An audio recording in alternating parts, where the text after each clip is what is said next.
Burung-burung kerocokan saling bersautan di halaman Keputren Mangkubumen, tempat tinggal Adipati Anom. Suaranya nyaring melolong-lolong panjang sembari hingga dari dahan pohon dadap yang berbunga merah bersaing dengan hijaunya rerimbunan daun.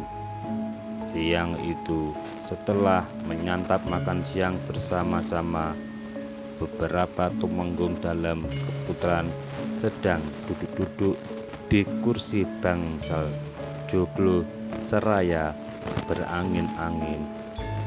Mereka mengelilingi sang putra mahkota yang juga turut bersama-sama mengistirahatkan diri setelah pasowanan di Kedaton Pleret.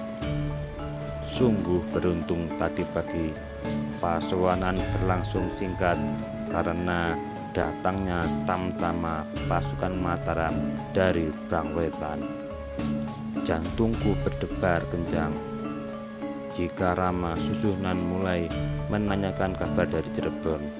Terus terang, aku tak siap untuk mengatakannya dan melihat kemurkaan beliau, ucap Raden Mas Tejoningrat dengan mata memandang Tumenggung Danubaya. Semua mata pun mengikuti arah pandang sang putra mahkota, sedangkan Tumenggung Danubaya masih tenang menundukkan kepala. Sepertinya dia sedang berpikir untuk mengatur kata-kata yang tepat guna menyenangkan hati putra mahkota Mataram ini. Diamnya Tumenggung Danubaya justru membuat Tumenggung Manduroko merasa wajib pula untuk menenangkan hati junjungannya itu. Nun sewu Raden, jika diperkenankan, aku ingin memberikan masukan jika nanti sampean harus bertemu lagi dengan Rama Susuhunan, ucapnya seraya menghaturkan sembah. Oh, silahkan Paman Manduroko, aku butuh sekali kekuatan untuk menghadapi Rama Susuhunan jika beliau murka karena kecewa dengan sikapku menolak untuk dijodohkan dengan putri Cirebon itu. Jawabnya menyilakan. Sepertinya semua harus dihadapi dengan legowo karena itulah resikonya. Yang namanya jodoh memang tidak bisa dipaksakan. Alangkah baiknya anak Mas Adipati Anom katakan alasan-alasannya jika memang tidak seret dengan putri Cirebon karena tidak ada rasa cinta ketika bertatap muka dengannya. Begitupun jawabanku cucuku, Raden Mas Tejoningrat. Lebih baik katakan terus terang bahwa kau tak cinta dengan putri yang akan dijodohkan kepadamu. Sampaikan kepada ramamu bahwa saat diadakan temu dengan calonmu itu, sikapnya tidak membuatmu berkenan. Bukankah begitu sebagaimana yang kau katakan kepadaku? Sambung Tumenggung Danubaya. Betul Paman, meskipun putri Cirebon itu tak begitu jelek, namun sikapnya yang agak congkak dan kelelakian-lelakian itu membuatku tak berkenan. Jangan-jangan kelak jika menjadi istri, ia akan bersikap kurang ajar kepada suami sendiri. Itulah yang aku khawatirkan, keluh sang putra mahkota. Dia menunduk seperti bingung harus berbuat apa lagi jika alasannya membuat sang ayah murka. Semua tumenggung yang bertugas menjaga dan melindungi pun turut larut dalam kegalauan yang dihadapi oleh sang junjungan. Mereka tahu bahwa niat Amangkurat Agung menjodohkan anaknya dengan putri Cirebon lebih diutamakan pada kepentingan kekuasaan. Semua tahu bahwa hubungan antara Mataram dan Cirebon beberapa tahun terakhir menjadi renggang dikarenakan beberapa alasan dan kepentingan, terutama dengan maraknya pemberontakan dari daerah-daerah pesisir yang ingin melepaskan diri dari ketertundukan pada Mataram, sehingga tak perlu lagi patuh dan mengirimkan upeti tiap tahun. Memang sudah ada tanda-tanda bahwa Kesunanan Cirebon ingin pula lepas dari kekuasaan Mataram. Hal itu terbukti dengan keengganannya mengirimkan pasukan dan bersama-sama menyerang Banten agar tunduk di dalam kekuasaan Mataram pula, atau keengganannya mengirim pasukan untuk mendukung pemberontak di Sumenep, Madura yang ingin lepas juga dari pemerintahan Mataram. Jelas sekali bahwa dengan mengawinkan sang Adipati Anom inilah hubungan Mataram dan Cirebon akan dapat dipersatukan kembali. Namun, apa mau dikata jika keduanya memang tidak berjodoh? Akan tetapi, hal inilah yang dapat membuat kerumitan tersendiri, terutama bagi Tumenggung Danubaya yang mendapat mandat agar mengawal putra mahkota sekaligus sebagai orang yang dituakan untuk mewakili pihak orang tua Raden Tejoningrat, lelaki sepuh yang pernah menjabat sebagai patih pada masa Sultan Agung, sekaligus orang tua angkat dan guru pembimbing Amangkurat Agung sejak kecil. Itu memang sengaja dijemput dari Tegal untuk mengawal dan mendampingi sang putra mahkota Mataram dalam rencana lamaran ke Cirebon. Tumenggung Mandurogo yang bertugas menjaga keselamatan Raden Mas Tejoningrat dari berangkat hingga kepulangannya kembali ke Mataram pun sebenarnya dihinggapi rasa resah dan khawatir akibat penolakan Adipati Anoman tersebut.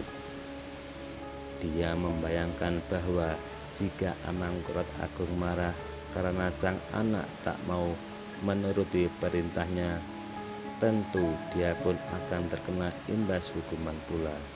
Bagaimanapun juga, perkawinan yang sangat diharapkan tersebut sangat berarti bagi diri sang raja dan demi kekuasaan pemerintahan Mataram ini. Tetapi perjalanan hidup telah menyeretnya pada pusaran tersebut, dan mau tidak mau harus menghadapi apapun yang akan terjadi. Tugas yang harus dilakukan adalah membela anak yang dipercayakan kepadanya dalam menghadapi kemarahan sang ayah. Tumenggung Mandurogo teringat kembali pada kekerasan hukuman sang raja Mataram kepada siapa saja yang dianggap tak patut ataupun menentang keputusannya.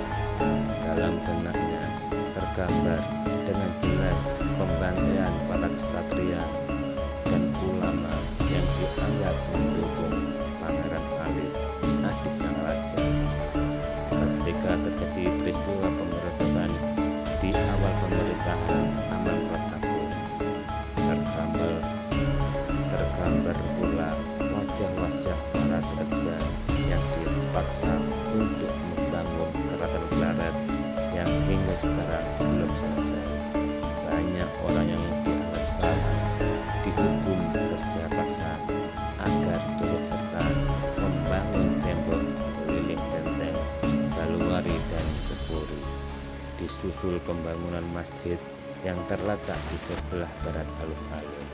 Kemudian pembangunan Prabayeksa dan Citinggi, pembangunan gerbang Sri Manganti, kemudian pembangunan tembok keliling Suronatan yang dekat dengan Masjid Ngaksidondo.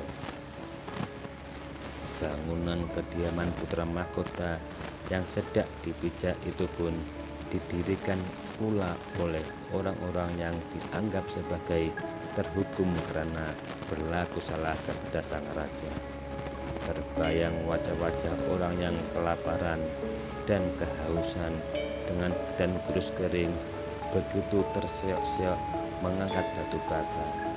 Ada yang tak kuat menahan beban berat di pundak hingga jatuh tersungkur.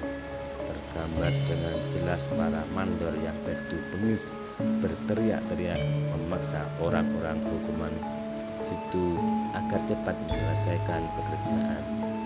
Jika terlihat malas, maka mereka tak sungkan-sungkan untuk mencambuk, memukul dan menendang badannya. Banyak orang yang berteriak begitu mengerikan karena tak tahan dengan siksaan tersebut. Namun para tumenggung, mandor, dan prajurit yang ditugaskan mengerahkan para pekerja seakan-akan tak peduli. Apalagi bahasa yang diucapkan para pekerja itu begitu asing di telinganya. Selain kaulo dari sekitar negara sendiri, banyak pula yang berasal dari tanah Pasundan hingga Madura, serta penduduk di pesisir utara dan Brang Wetan dikerahkan datang ke kota Raja Mataram ini. Pembangunan Segarayasa di bagian selatan istana sendiri melibatkan ribuan penduduk yang antara lain didatangkan dari Galuh dan Karawang.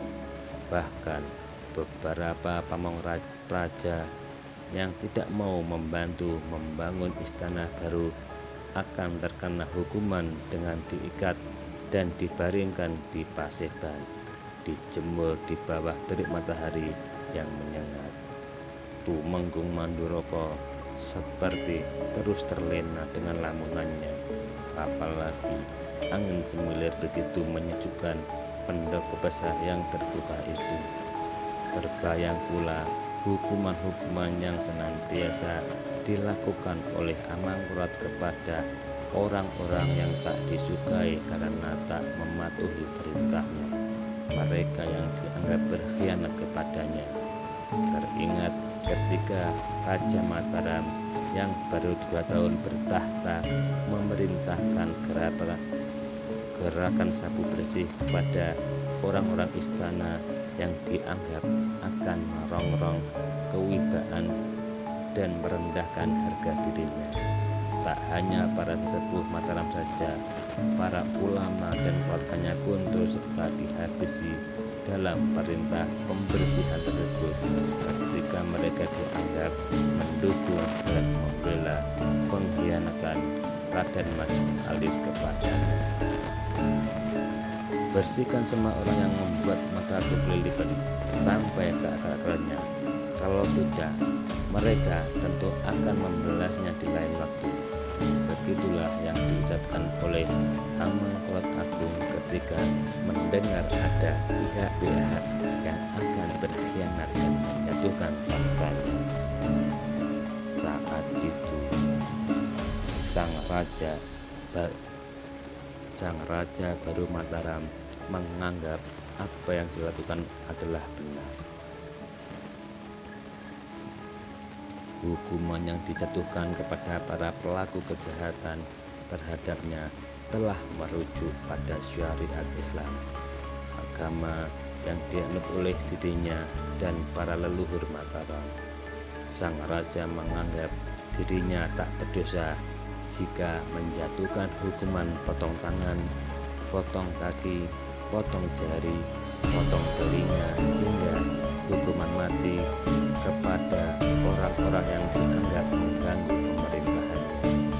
Bahkan hukuman mati yang dijatuhkan kepada para tumenggung dan pasukannya yang berkhianat pun dilakukan sebagai bagian dari hiburan dan tontonan bagi kaum Mataram agar mereka tunduk dan takut kepadanya.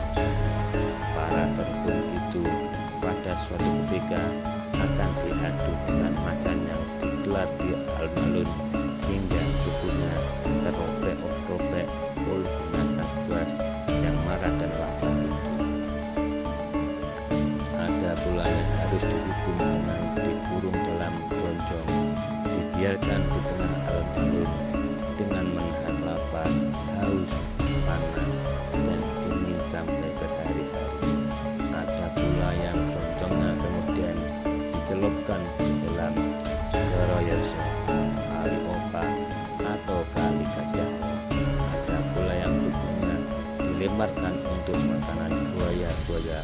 peliharaan istana, atau hukuman penggantungan massal dan penelantangan para terhukum ketika siang benar-benar sedang panas terik. Tangan dan kaki mereka yang terikat erat seperti harus dipaksa untuk menatap langsung matahari hingga mata mereka menjadi rabun dan tubuh terpanggang sebagaimana banyak dialami oleh para abdi dalem, pamong praja, dan kaula yang menolak bekerja membangun istana Klaret. Belum lagi hukum pijis yang juga sama-sama digelar di alun-alun dan ditonton rakyat.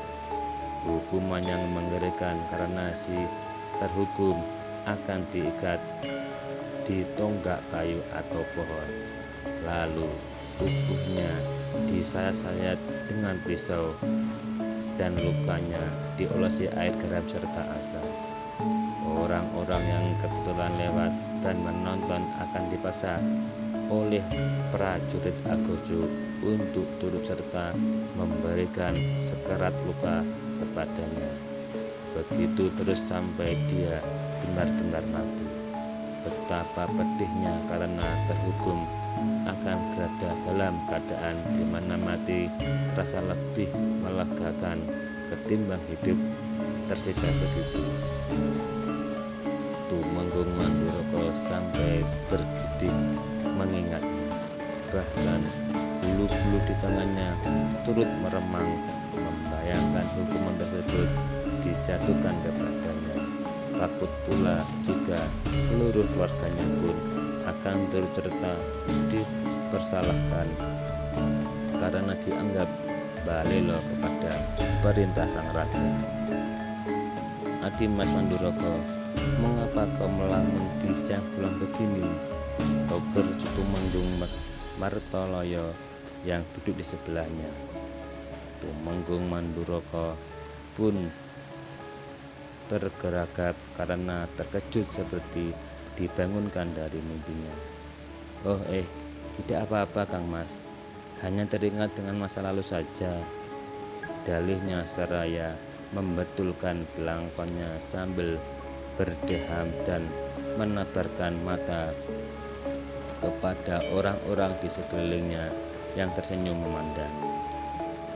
Apa mungkin kau kelelahan akibat perjalanan panjang beberapa hari kemarin, Adimas?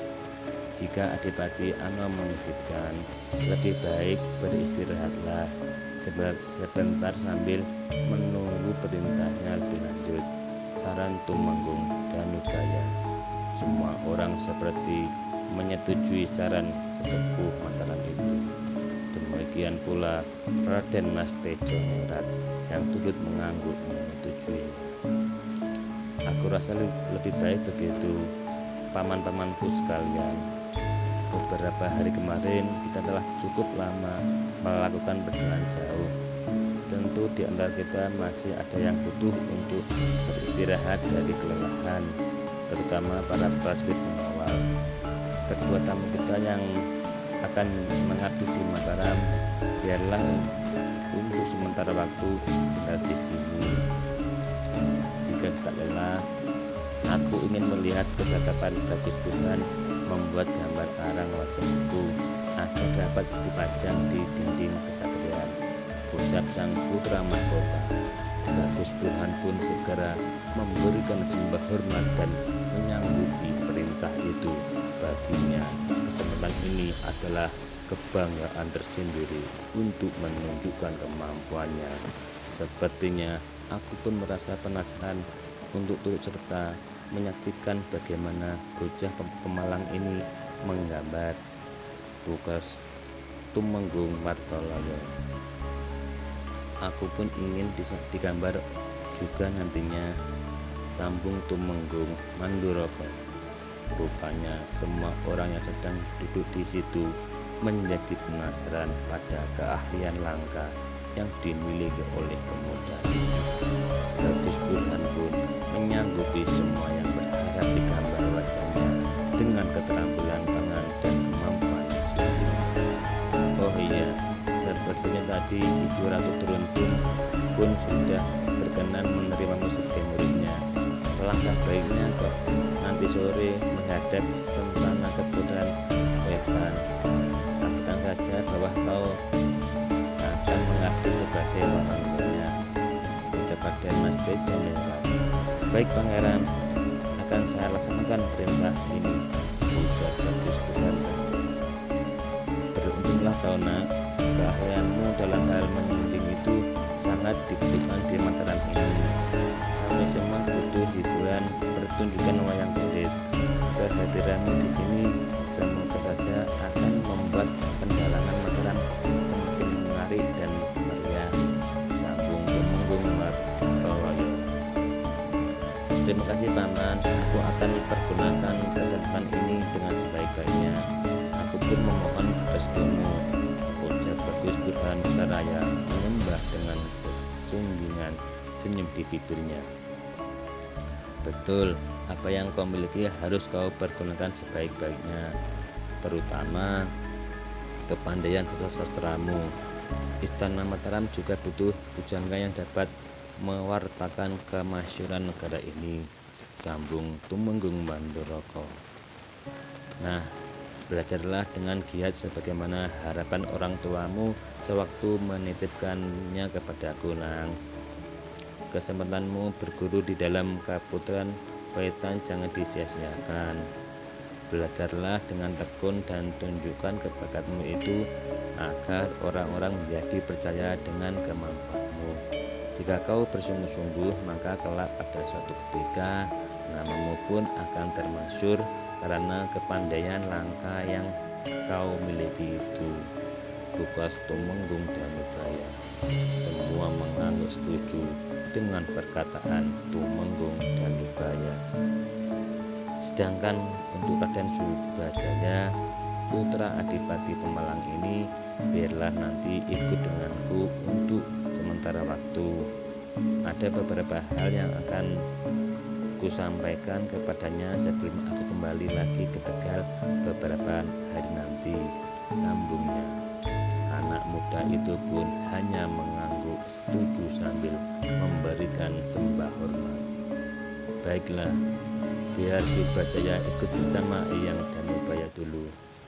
Jika sudah tidak lelah, sebaiknya besok pagi menghadap ke kesatrian lagi.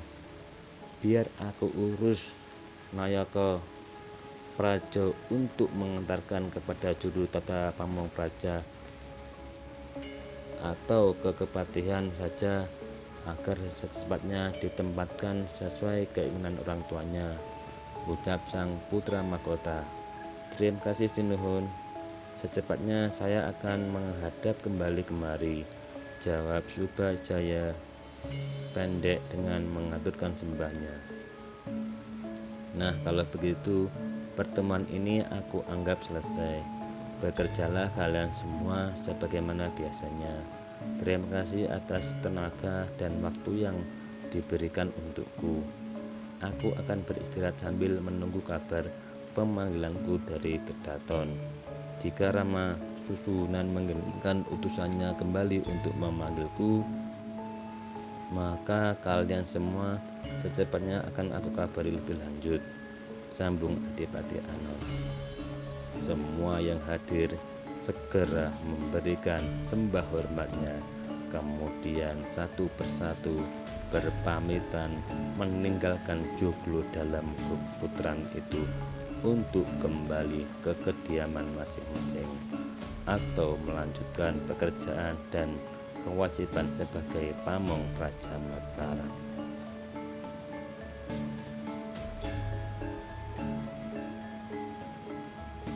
Begitupun